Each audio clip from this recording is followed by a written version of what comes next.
নমস্কার।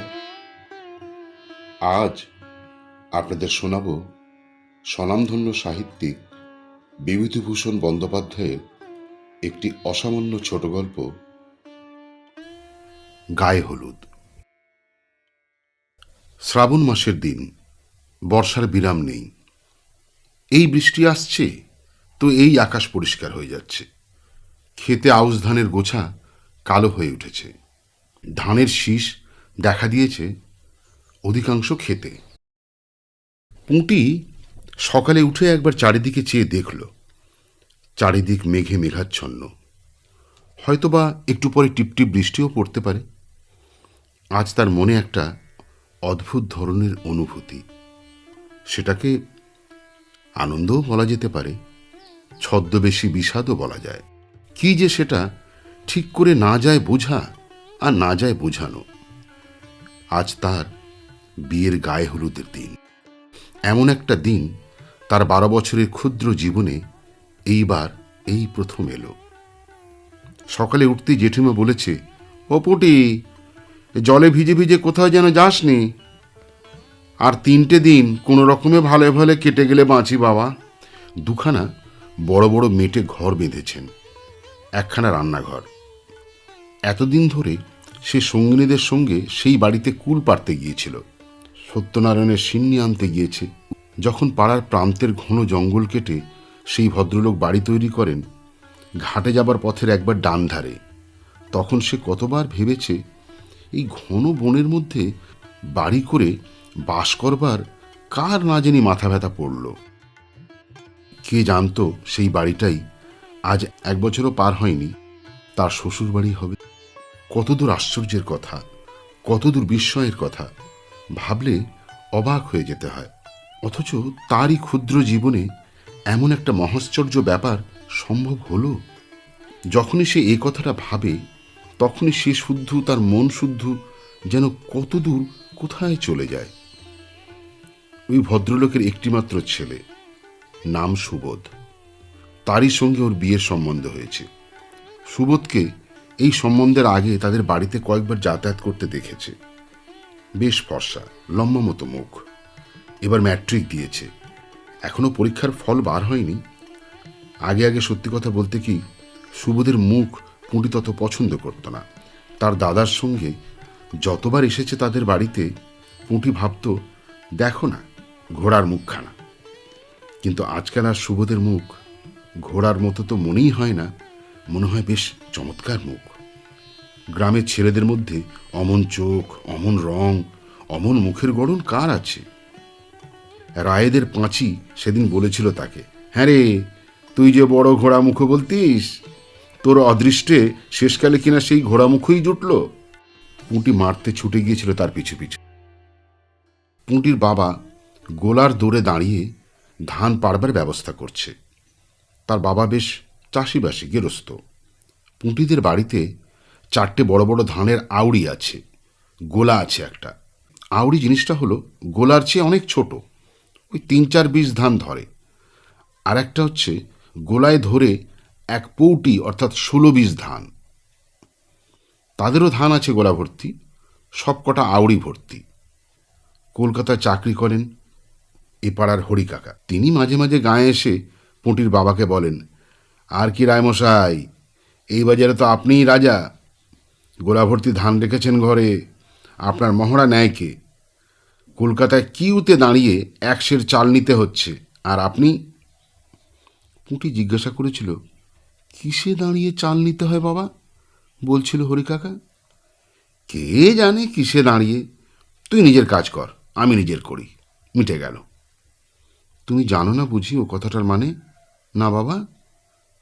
আরে না জেনেও তো পায়ের ওপরে পা দিয়ে এ বাজারে চালিয়ে দিলাম মা। কলকাতার মুখ না দেখেও তো বেশ যাচ্ছে।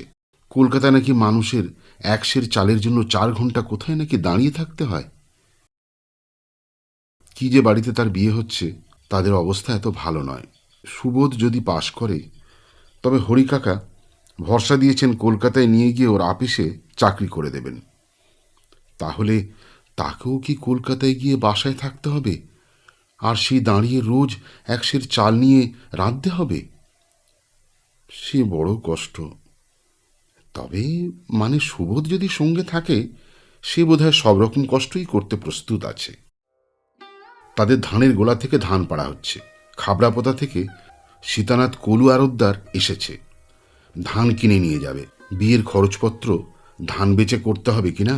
ওর জেঠিমা বললেন, ও পুঁটি, আজ কোথাও বেরিও না, নাপিত বাড়ি থেকে হলুদ নিয়ে আসবে, সেই হলুদ গায়ে দিয়ে তোমায় নাইতে হবে। এমন সময় সাধন জেলে এসে ভিজতে ভিজতে উঠোনে দাঁড়ালো। হাত জোড়ো করে মাথা নিচু করে প্রণাম করে বলল, পাত্র পেন নাম।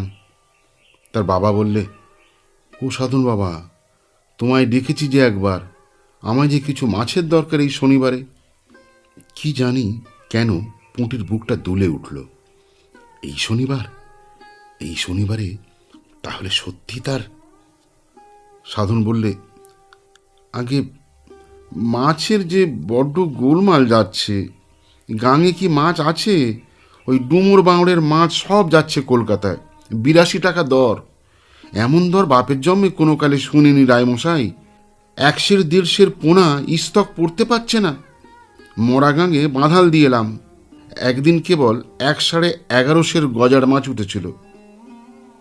পুঁটির বাবা বিস্ময় সুরে বললে, 11.5 গজার? এমন কথা তো কখনো শুনিনি। অরিবত গজার রায়মশাই, মাছের এমন দর, গজার মাছই বিক্রি হচ্ছে 10 আনা সের। পুঁটি আর সেখানে দাঁড়ালো না, মাকে এমন আজগুবি খবরটা দিতে ছুটল বাড়ির মধ্যে। বৃষ্টি থেমেছে, একটু কোথাও বেরোতে পারলে ভালো হতো। তার জীবনে যে একটা আশ্চর্য ব্যাপার হতে চলেছে, এই কথাটা কারো সঙ্গে আনন্দ করে বলাও চলে না। বেহায়া বলবে, নিন্দে করবে। কেবল বলা চলে তার সমবয়সী পাঁচি আর খেন্তি জেলেনির মেয়ে টুনির কাছে। আর একটা আশ্চর্য ব্যাপার, তার চেয়ে অন্তত 7 বছরের বড় লতি দিদির এখনো বিয়ে হয়নি, অথচ লতি দিদিকে সবাই বলে সুন্দরী। লতিদির বাপের অবস্থা বেশ ভালো। লতিদি লেখাপড়া জানে, ভালো গান করে। ওর বাবা যখন কলকাতায় চাকরি করত, তখন লতিদি স্কুলে পড়তো সেখানে। কত বই পড়ে বসে বসে দুপুরবেলা। পুঁটি ওদের বাড়ি যখনই যায় তখনই দেখে লতিদি বই মুখে বসে আছে। পুঁটি ভালো লেখাপড়া জানে না, বইয়ের নাম পড়তে পারে না। লতিদি একটু ঠেকারে, সে লেখাপড়া জানে না বলে বুঝি আর মানুষ না। তাকে বলে, এই তুই বই টুই নাড়িস নে পুঁটি, কি বুঝিস তুই এর আস্বাদ? পুঁটি হয়তো বললে, এ কি বই বলো না লতিদি, এটা কি বই? যা যা, আর বইয়ের খবরে দরকার নেই। শরৎ চাটুর্যের নাম শুনেছিস? কোথা থেকে শুনবি, তোরা শুধু জানিস ঢেঁকিতে পাড় দিয়ে কি করে চিড়ে করতে হয়, তাই করগে যা। এদিকে কেন আবার? আচ্ছা, আজ তার লতিদিকে বলতে ইচ্ছে হচ্ছে, কই লতিদি, তুমি এত বই পড়ে টড়ে বসে আছো, এত সব নাম জানো, কই তোমার তো আজও বিয়ে হলো না? আমার জীবনে এত বড় একটা আশ্চর্য কাণ্ড তো টুক করে ঘটে গেল। ধানের নিন্দা করো, বাবার গোলায় ধান ছিল বলে তো আজ। কই তোমাদের তো তারপর ম্যাট্রিক পাস বর। এ গাঁয়ে পাশ করা ছেলে একমাত্র আছে মুখুজ্জুদের জীবনদা। সে নাকি 2টো পাশ করে কোথায় চাকরি করছে, ওই যেন ওই দিকে কোথায়। যার সঙ্গে বিয়ের কথা হচ্ছে সে মুখ্য নয়, পাশের খবর বেরোবার দেরি নেই। বাবা বলেন সুবোধ নিশ্চয়ই পাশ করবে। হে ভগবান, তাই করো, পাস যেন সে করে, সত্যনারায়ণের সিন্নি দেবে সে শ্বশুরবাড়ি গিয়ে। নাপিত এসে বললে, মা ঠাকুরন, ও বাড়ি থেকে দেখে এলাম, গায়ে হলুদের লগ্ন বেলা 10টার পর। আপনাদের যা দিতে হবে তার আগে দিয়ে দেবেন। গায়ে হলুদের তত্ত্ব আসবে ও বাড়ি থেকে। কীরকম জিনিসপত্র না জানিয়ে আসে। পুঁটির মনটা চঞ্চল হয়ে উঠল। একখানা লাল কাপড় নিশ্চয়ই তারা দেবে। পুঁটির মোটে 3খানা শাড়ি আর একখানা ডুরে শাড়ি আছে মায়ের বাক্সে তোলা। এবার তার অনেক কাপড় হবে, গহনাও হবে। 5 ভরি সোনা দেবার কথাবার্তা হয়েছে। এতদিন 2টি দুল ছাড়া অন্য কোনো গহনা তার অঙ্গে ওঠেনি, অথচ ওই কুমারী মেয়ে লতিদিরই হাতে 6 গাছা চুড়ি, গলায় লকেট ঝোলানো হার, কানে পাশা, হাতে আংটিও আছে। ও থাকতো শহরে, সেখানে মেয়েদের চালচলনই আলাদা। এসব পাড়াগে কুমারী মেয়েরা কাঁচের চুড়ি ছাড়া আবার কি গহনা পরে। অত পয়সাও নেই তার বাপের, গোলায় দুটো ধান আছে মাত্র, নগদ পয়সা কোথায়? যা কিছু করতে হয় সে তো ওই ধান বেচেই। ভীষণ বৃষ্টি এসেছে, সঙ্গে সঙ্গে সামান্য ঝড়। রান্নাঘরের ছাঁচতলায় দাঁড়িয়ে বকনা বাছুরটা ভিজছে, কচু পাতায় জল জমে আবার গড়িয়ে গড়িয়ে পড়ছে। তাদের কৃষাণ বীরু মুচি বলছে, ও দিদি ঠাকরন, তা একটু তামাক দাও মরে, বিয়ে বাড়ি যে মনেই হচ্ছে না। 2-10 ছিলিম তামাক পুড়বে, তবে তো বুঝবো যে নগনসা লেগেছে। পুঁটি বীরুকে ধমক দিয়ে বলল, যা, তোর আর বক্তৃতা দিতে হবে না। তামাক আমি কোথায় পাবো? কাকমার কাছে গিয়ে চাইগে যা, যা। একটু বেলা হয়েছে, বাড়িতে অনেক লোক এসেছে বিয়ের জন্য। বিয়ে বাড়ির মতো দেখাচ্ছে বটে। কুমোরপুরের কাকিমা, 5 ঘরার মাসিমা তাদের ছেলে মেয়েদের নিয়ে এসেছেন। আজ বেলা 11টার সময় আরও একদল আসবে। স্টেশনে গাড়ি গিয়েছে। মেয়েরা সবাই দল বেঁধে নদীতে নাইতে গেল। কুমোরপুরের কাকিমা যাবার সময় তাকে বলে গেল, বাণিজ্য বাড়ি পিঁড়ি চিত্তির করতে দিয়ে আসা হয়েছে, দেখে আসিস পুঁটি, সে 2খানা পিঁড়ি হয়েছে কিনা। কাকিমার এটা অন্যায় কথা, তার লজ্জা করে না? নিজের বিয়ের পিঁড়ি নিজে বুঝি সে চাইতে যাবে? এত বেহায়া সে এখনো হয়নি। তার বাবা চণ্ডীমণ্ডপ থেকে হেঁকে বললে, ও পুঁটি, হাতায় করে একটু আগুন নিয়ে আয় তোমা। চণ্ডীমণ্ডপের দৌড় পর্যন্ত গিয়ে ও শুনল ওর বাবা আর একজন অজ্ঞাত লোকের সঙ্গে নিম্নোক্ত কথাবার্তা বলছে। তাহলে পালকির বন্দোবস্ত করতে হয়। আগে পালকি কোথায় মিলবে? 16 ডুবরির কাহারপাড়া নির্বংশ, পালকি বইবার মানুষ নেই এদিক রে। তবে ঘোড়ার গাড়ি নিয়ে এসো বনগা থেকে। এই কাদা জলে 10 টাকা দিলেও আসবে না, আসবার রাস্তা কই? ওরা বিদেশি লোক, বর আসবার ব্যবস্থা তো আমাদেরই করে দিতে হবে, বুঝলে না?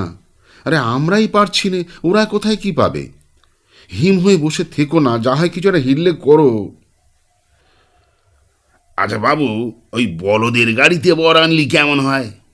আরে না না, সে বড় দেখতে খারাপ হবে। সে কি? না না, শুনছি ওরা ইংরেজি বাজনা আনবে। বলদের গাড়ির পেছনে ইংরেজি বাজনা বাজিয়ে বর আসবে, তাতে লোক হাসবে গো। কেন বাবু, তাতে কি? বলদের গাড়িতে কি আর বর যায় না? একেবারে আপনাদের বাড়ির পেছনে এসে থামবে, সেই তো ভালো। বলদের গাড়িতে বর যাবে না কেন? সে কি আর ভদ্রলোকের বর যায়? তাছাড়া পেছনের ওই পথ আইবুড়ো পথ, ওখান দিয়ে বর আসবে না। সামনে তেঁতুলতলা রাস্তা দিয়ে বরকে আনতে হবে। তুমি আজই যাও দেখি ষষ্ঠীতলা, সেখানে কগর এই কাহার আছে শুনেছি, সেখান থেকে তুমি একটা পালকি আনতে একটা কিছু করো। সে যে এখান থেকে 3 কোষ 3.5 কোষ রাস্তা বাবু। পুঁটি সেখানে আর দাঁড়ালো না। সুবোধ আসরের বর সেজে আসবে বলদের গাড়িতে। সে বড় মজা হবে এখন, ধুত্র ফুলের মালা গলায় দিয়ে। দৃশ্যটা মনে মনে কল্পনা করে নিয়ে হাসতে হাসতে পুঁটির দম বন্ধ। ও তিনু, তিনু রে, শোন শোন একটা মজার কথা। তিনু 4 বছরের খুড়তুতো ভাই, উঠোনের নিচে দিয়েই যাচ্ছে। সে মুখ উঁচু করে ওর দিকে চেয়ে বলল, কি রে দিদি, জানিস এই আমাদের বাড়ি বর আসবে? বল? হ্যাঁ রে, ধুত্র ফুলের মালা পরে বলদের গাড়ি চেপে ইংরেজি বাজনা বাজিয়ে। হি হি। তিনু না বুঝে হাসল। এই সময় ওদের জ্যাঠাইমা বাড়ির ছেলে মেয়েদের ডাক দিলেন, ওরে সবাই এসে কাঁঠাল খেয়ে যা। ও হিমু, আরে পান্তা ভাত কে কে খাবে ডাক দিয়ে নিয়ে আয়। 1 হাঁড়ি পান্তা রয়েছে, সেগুলো কাঁঠাল দিয়ে ওঠাতে হবে তো। ভাত ফেলতে পারবো না বাবা এই যুদ্ধির বাজারে। পান্তা ভাত ও কাঁঠাল পুঁটির অতি প্রিয় খাদ্য, কিন্তু আজ এখন তার খাবার নাম করবার জো নেই। খিদেও পেয়েছিল, ইচ্ছে করলে সে কলসি থেকে কাঁঠাল বিচি ভাজা আর মুড়ি লুকিয়ে পিড়ে নিয়ে খেতে পারত, কিন্তু সে ইচ্ছে করে তা করেনি। তাতে ভগবান রাগ করবেন? আজকের দিনে সে ভগবানকে রাগাবে না বাবা। বেলা বাড়ল। ও বাড়িতে শাঁখ ও উলুর শব্দ শোনা গেল। অবশ্য খুব কাছে নয়, পুঁটির ভাবি শ্বশুরবাড়ি, তাহলেও শাঁখের শব্দ না আসবার মতো দূরও নয়। ওর খুড়তুতো বোন শ্যামা বললে, ওই শোন দিদি, দাদাবাবুর গায়ে হলুদ হচ্ছে। পুঁটি ধমক দিয়ে বলল, চুপ, মেরে ফেলে দেবো। দাদাবাবু কে রে? বারে, হয়েছেই তো, আর তো দুদিন বাকি। না তা হোক, আগে থেকে বলতে নেই। জ্যাঠাইমা তো বলেছে। কি বলেছে? বলছে আমাদের জামাইয়ের গায়ে হলুদ হচ্ছে, সেখান থেকে তত্ত্ব নিয়ে নাপিত এবার এসে পৌঁছে যাবে। তা বলুক গে, আমাদের বলতে নেই। আচ্ছা দিদি, দাদাবাবু মানে সুবোধবাবু পাশ করেছেন? খবর এখনো বের হয়নি। আমি ও পাড়ায় ওই রাধিদের বাড়ি গিয়েছিলাম এই একটু আগে। রাধির দাদা পাশ করেছে, কাল বিকেলে কলকাতা থেকে ওর কাকা খবর দিয়েছে। তোর দাদাবাবুর মানে ওর ওই কেশববাবুর ছেলের খবর কে পাঠাবে বলতো কলকাতা থেকে? ওদের তো কেউ নেই কলকাতায়। একটু পরে ওদের বাড়িতে শাঁখ বেজে উঠল, হুলু পড়ল। নাপিত তত্ত্ব নিয়ে আসছে তেঁতুলতলার পথে। বাড়ি থেকে দেখা গিয়েছে। পুঁটির বুক আনন্দে দুলে উঠল। জ্যাঠাইমা বলেছিলেন, আশীর্বাদ হয়ে গেলেও বিয়ে না হতে পারে, কিন্তু গায়ে হলুদ হয়ে গেলে বিয়ে নাকি আর ফেরে না। এবার তাহলে সেই আশ্চর্য ব্যাপারটা তার জীবনে ঘটে গেল। কেউ আর বাধা দিতে পারবে না। পাড়া গাঁয়ে কত রকমের ভাঙচি দেয় লোকে। তার বিয়েতেও ভাঙচি দিয়েছিল, বলেছিল মেয়ের রং কালো, মুখ চোখ ভালো না, লেখাপড়া জানে না, আরো কত কি। কিন্তু সুবোধ, ছি, ওনাম করতে নেই, নাম হিসেবে মনে ভাবতেই নেই। তারপর বাকি অনেকগুলো কি ব্যাপার স্বপ্নের মতো তার চোখের সামনে দিয়ে ঘটে গেল। শাঁখের ডাক, উলুধ্বনি, মা কাকিমা জ্যাঠাইমা তাকে তেল হলুদ মাখিয়ে দিলেন। গায়ে হলুদের তত্ত্বেরও লাল পাড় শাড়ি, তেল হলুদ, একটা বড় মাছ, এক হাঁড়ি দই। তার সমবয়সী বন্ধু তিনজন খেতে এলো তাদের বাড়িতে। তাকে কাছে বসে কত যত্ন করে মাছ দিয়ে দই দিয়ে মা জ্যাঠাইমা কত আদর করে খাওয়ালেন, কত মিষ্টি কথা বললেন। সোনার পিঁড়িতে সিঁদুর দেওয়া হলো, প্রদীপ দেখানো হলো, যাতে শূন্য ধানের গোলা সামনের ভাদ্র মাসে আউশ ধানে অন্তত অর্ধেকটা পুড়ে যায়। বাবা বলেন, গোলার ধান খালি হয়ে যেত না, মধ্যে কি একটা গভর্নমেন্টের হাঙ্গামা এলো, কেউ গোলায় ধান জমিয়ে রাখতে পারবে না। তাতেই অনেক ধান কর্জ দিতে হলো গ্রামের লোকজনকে। গায়ে হলুদের তত্ত্বে আরও অনেক জিনিস এসেছিল। খাওয়া দাওয়ার পরে গাঁয়ের মেয়েরা কেউ কেউ দেখতে এলো। তখন সে নিজেও দেখল। আগে লজ্জায় ওদিকে সে যায়নি।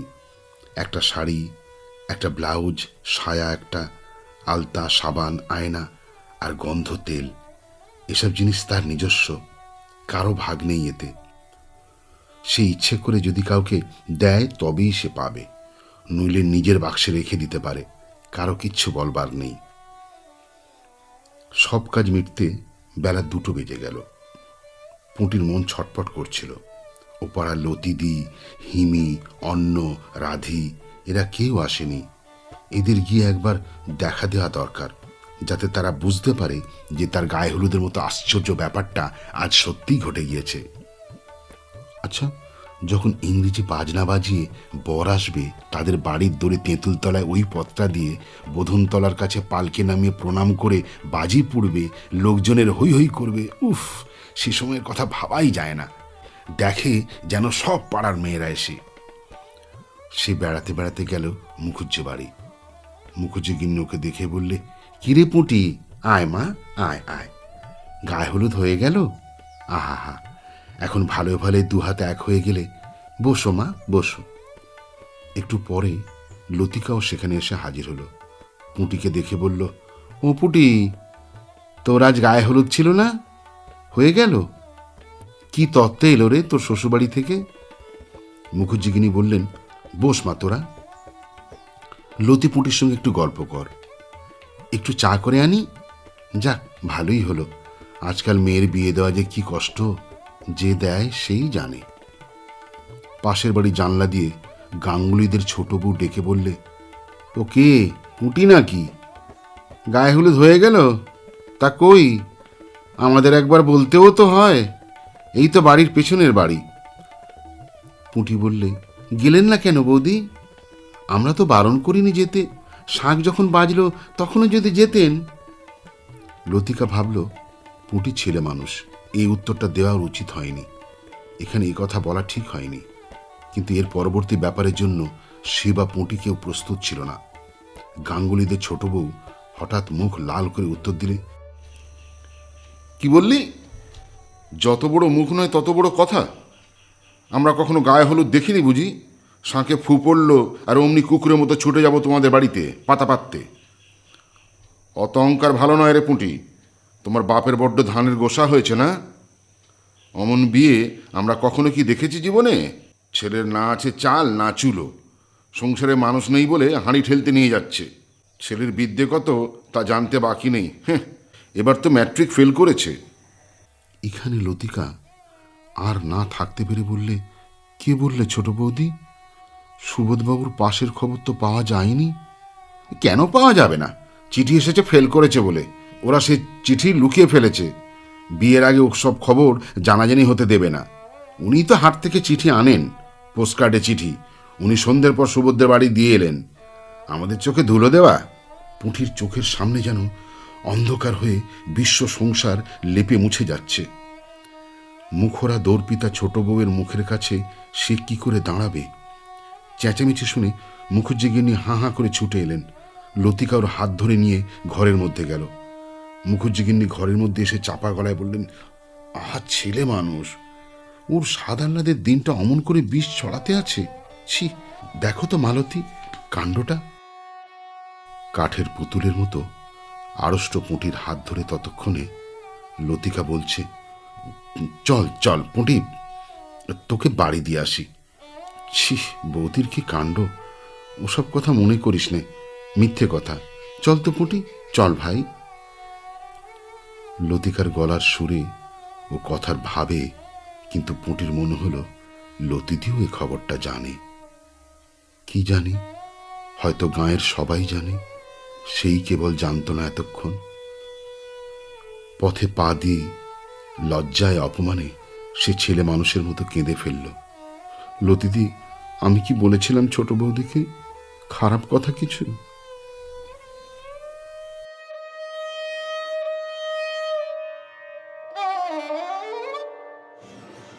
গল্পটা শুনলেন। যদি আপনাদের ভালো লাগে তাহলে সাবস্ক্রাইব ও শেয়ার করে দেবেন। আপনার একটি সাবস্ক্রাইব আমাকে উৎসাহিত করবে আরও নতুন গল্প শোনানোর।